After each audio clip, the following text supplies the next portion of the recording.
Wow, it's hot out there. It's up in the high 30s right now. People have been being hauled off to the hospital. But I've got the perfect solution. This is something I make all summer long to beat the heat. It's called, I call it, a sparkling grapefruit rosé wine cooler. And it is so easy to make. 3 ingredients, you pour them all together. Measuring, not really required. I do this by eye, and I'm going to show you how to do that. Oh, this is so refreshing. Let's go in the kitchen and make some right now.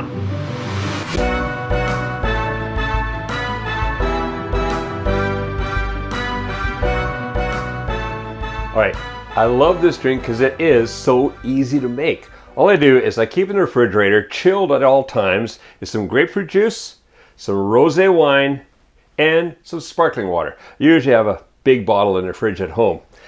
All right, now instead of measuring, we just go by parts. It makes it so much easier. So depending what size glass you're using, I like this carafe here because it just holds more.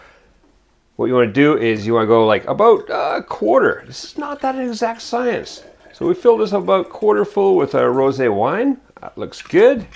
And then we're going to go, just about a third of that again. So I'm just going to put my finger there and I can see where that is with grapefruit juice.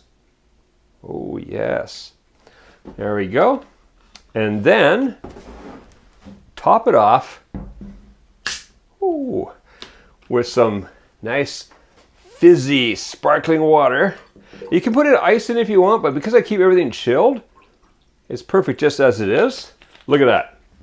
That is a super refreshing drink at the end of the day in summer.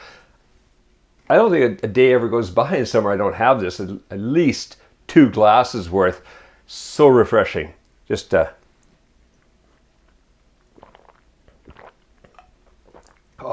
just goes down so easy. Maybe too easy.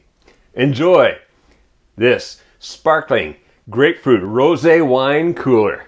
Now, if you go to the link appearing on the screen, you can get the free printable recipe for sparkling grapefruit rosé wine cooler on our website. What, as if you really need it. It is so easy to make. No recipe required.